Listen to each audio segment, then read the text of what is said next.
So I'm here to talk about work in progress, and what I thought I'd do is share pretty random things that I've learned in my career so far. And I thought before we dive into the juicy part, it would make sense for me to quickly introduce myself. So, hi everyone, I'm Martha Rzeppa. In case you wonder about this funny last name, it's Polish because I'm originally Polish. And this is my, actually we should move it up a little bit. But this is my, I guess, career in a nutshell. I first studied business economics here in Berlin, less creative than Kathy. Then I did a master's in Rotterdam, and then a colleague of mine told me, hey, you should go to London. First it was Amsterdam, but then I went to London, and then I worked for an agency there. And then my boss there told me, hey, do you want to go to New York to open an office there? So I was like, why not, you know? So I went to New York, and then when I was in New York, I kind of realized that the American dream was my dream. So after 11 years or so of living abroad, I decided to come back to this beautiful city, and here I am. And now I work at an agency called Pacific. We're a culture marketing agency. You probably haven't heard about us. Look it up, we're great.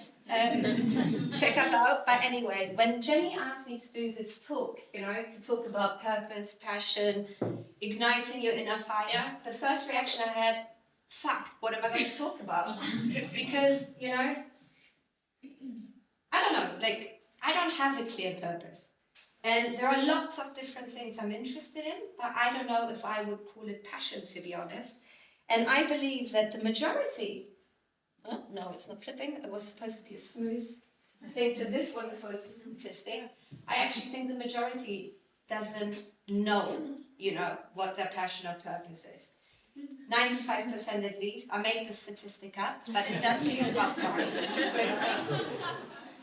And I don't know, it's just like most of us don't have this clarity. Or when I talk to my friends that I'm not going to look at because they're sitting there, we don't have that clarity. And I think that's okay too. And I think that is quite normal.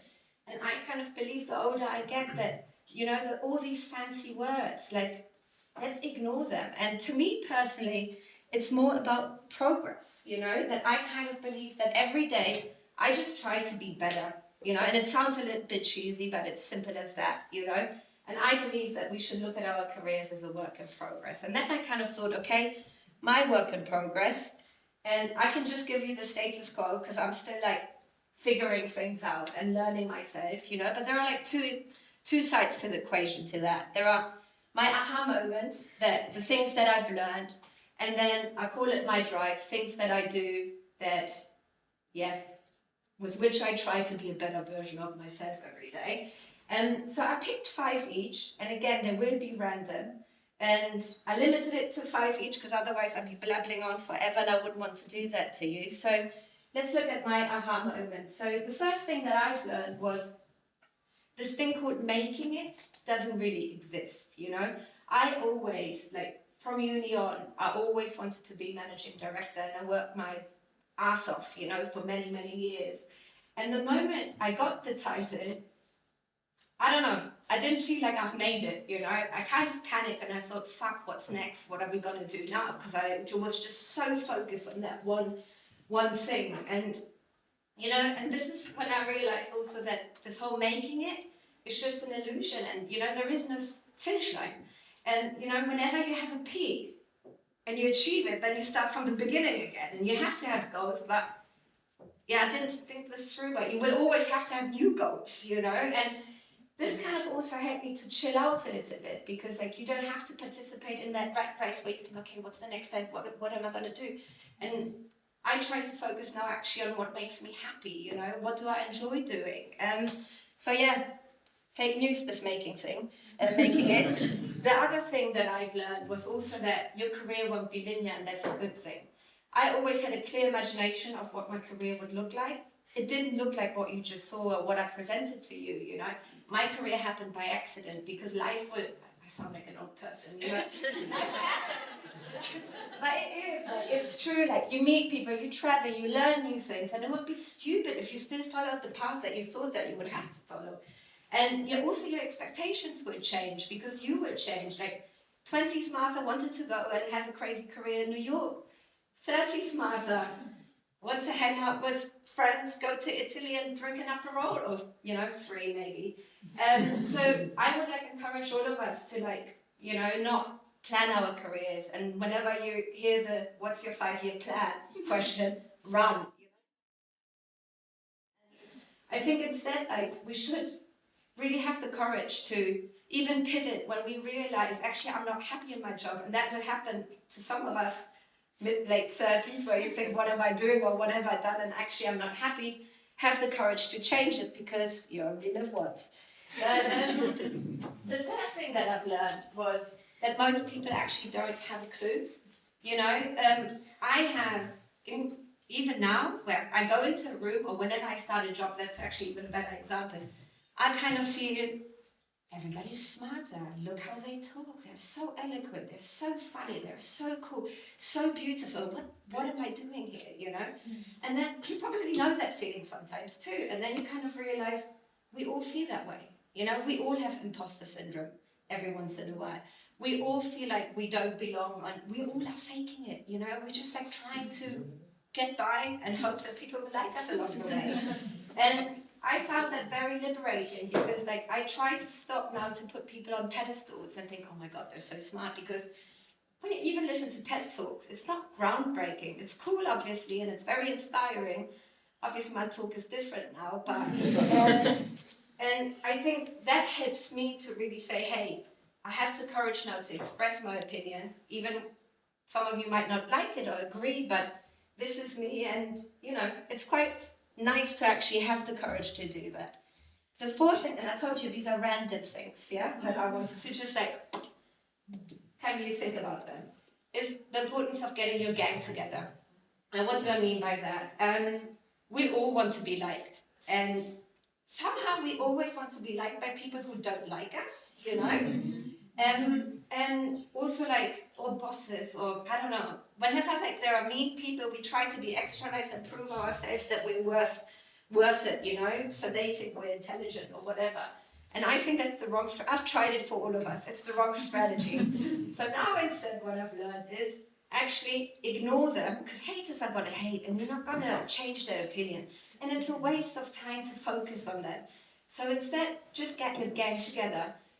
Get your people here, like my friends, who root for you, who want to see you succeed, and who really are positive. And it's hard to cut ties to people who are negative or try to put you down, but it's super important, because you will feel much lighter and with way more confidence and more positive. Try it out. I did. It works.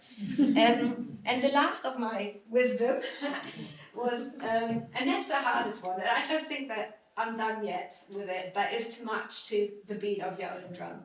There will always be opinions. There will always be people who know better.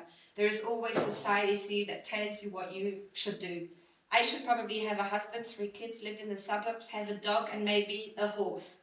I don't have any of it. Maybe I should even be divorced by now. I don't know. But I don't have any of it, and it's okay, because I chose my life. But it's very hard to resist to all the things that people tell us we should be doing, and your parents probably know better anyway. Thankfully, my mom doesn't know what I do for a living, but I think it's super important to really check in with you, to really see, is this what I want, or is this what I think I want, And this is why we also should stop comparing to, I did all this, but we should stop comparing ourselves to other people, because even if we have the same title or have a similar life, we all want different things, What you expect from your life is different to what the person next to you expects, even though you're in the same position or at the same agency. We're halfway through. These were my aha moments. Now we quickly look at what drives me every day. I think the major thing that drives me is energy. It's really, I think what you give to the world will come back. And I do think that energy is a game changer. It opens doors. It's fun. And seeing the glass half full is super important. I think every morning we all have a choice saying, is this going to be a good day or a shitty day? Sounds cheesy, but it's true. When I catch myself having a shitty day, I fake it. And I'm okay, I'm just going to try to see it positive, and it helps me because it lifts my mood. And I think, the way you present yourself to the world is also what you're going to get back. So I would encourage us to stop moaning and be thankful, because life is not so shitty as you may think, and just be out there and put yourself out there, because this is what you got to get back as well. The second thing that I try to do is to drink from the fountain of youth, I call it. The focus is not the drinking, it's the youth part, yeah? I just believe that knowledge is power, and I think the more you know, the better you will get. And I think in combination with the energy point, you're unstoppable. When you know things and you're positive and people like to hang out with you, I think the world is your oyster, So what I'm trying to do every day is really just to learn stuff, random stuff, and be interested in things and push myself, even though it's raining on a Sunday and Netflix is right in front of you. Go to museums, travel, meet people who have a different background, because your world will be enriched, And as shitty as it sounds, it is the truth, Like, my biggest inspiration at the moment is my 10-year-old nephew. He taught me about ice spice. He taught me about, sturdy. It's a dance that I'm not going to dance to. Actually, he should give that presentation now. And he hasn't given up on me with TikTok, but I'm getting there, And I think that's important, that not only to look up, but also to the people who are younger than you and have a different life and enjoy different things that you don't think you enjoy. Game changer. The third one is also to get shit done. There are people who talk, and we all know them in our private and professional life, and there are those who actually walk the talk, who get shit done. And I actually think, just that. If you get shit done, you will move forward, So it's easy to talk. So whenever you catch yourself saying, oh, we should do this, or I should do that, and wouldn't it be nice? Why don't you do it? And I think that's the main difference, for people who succeed and who don't, So the fourth one is now my favorite one today. Get your bum out of your comfort zone.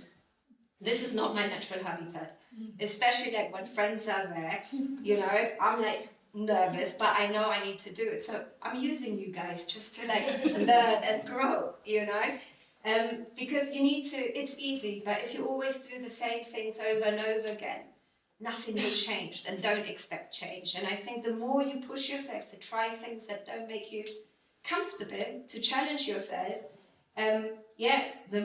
the more you will learn, and the richer again your life will be. So what I try to do now, I say yes to things. I've done pottery classes. I'm fucking useless, Here the jury is out, but I try to push myself to say yes to things and do things, whether it's to build a presentation or give a talk or whatever, where I'm not literally shitting myself, not literally, but I know I need to do it, because if I don't do it, how is my life going to change? And how am I going to learn new things?